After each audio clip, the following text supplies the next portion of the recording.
I went camping alone last winter with my dog Roscoe, and it is something I will never do again. I had taken a few days off work and wanted to stay away from people. I loaded my truck with all my camping gear and drove along a long, narrow trail that went deep into a state forest. The road was poorly maintained and covered with packed snow and ice.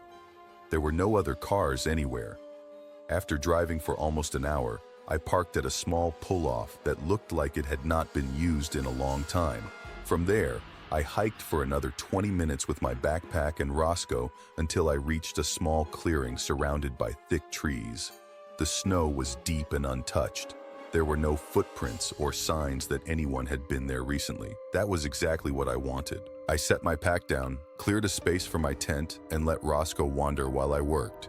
He stayed close, sniffing around the trees and playing in the snow.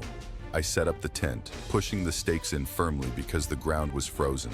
Inside, I laid out my sleeping pad and my winter-rated sleeping bag. I knew it would be extremely cold that night, well below freezing, so I dressed in layers. I wore thermal base layers, thick socks, a fleece, and a heavy jacket, and I kept them on even after setting up camp.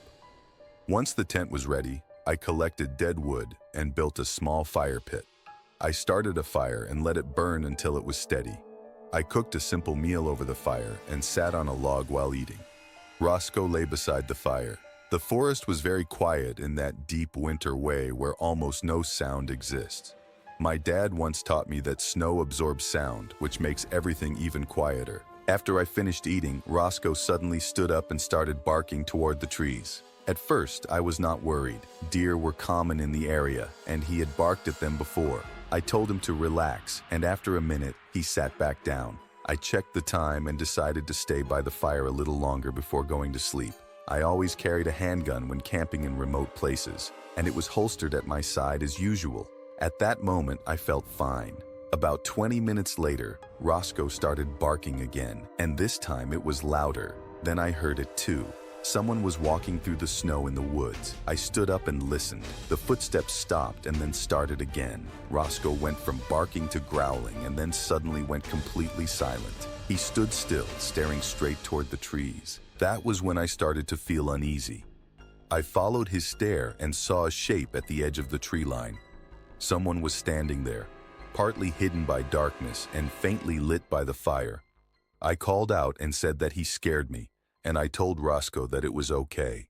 The figure did not move at first. Then he stepped forward just enough for me to see that he was a man. He asked what I was doing out there so deep in the woods. His voice did not sound friendly. I told him I was just enjoying nature with my dog. He did not answer right away. He just stood there watching me.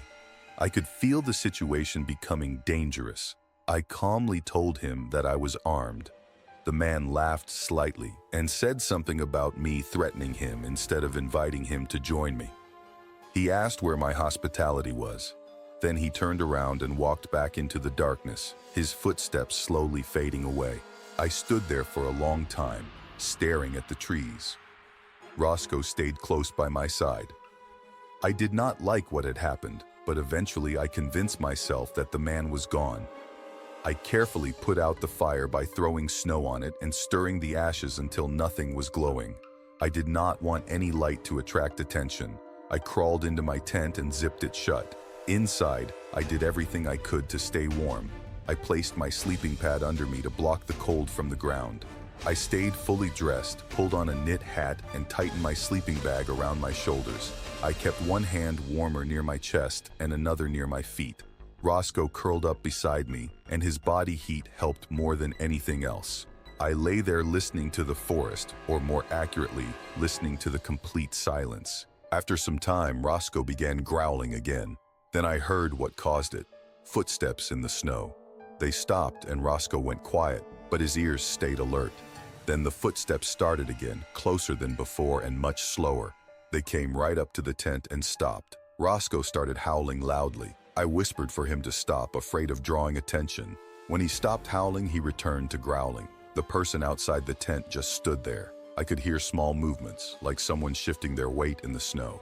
I held my gun in my hand, but I did not want to make threats. I did not want to be forced to act on them. I had never shot anyone before, and I did not believe I could kill someone, even in self-defense. Eventually, I could not handle the fear anymore. I cocked the gun and clearly said that I was armed and that whoever was outside needed to leave immediately. There was silence for a few seconds. Then I heard footsteps moving away from the tent. They started slowly and then became faster before disappearing into the forest. I did not open the tent to look outside. I stayed completely still for hours. Roscoe remained alert the entire time, which was the only reason I eventually felt safe enough to drift off. If I had been alone, I would not have slept at all. Even then, I slept very little, waking up often. When the sky finally began to get light, I packed everything as fast as possible at dawn. We hiked back to my truck and drove away. I never returned to that part of the forest, and I never will. People like that man make the world feel dangerous and remind you that you can never fully let your guard down.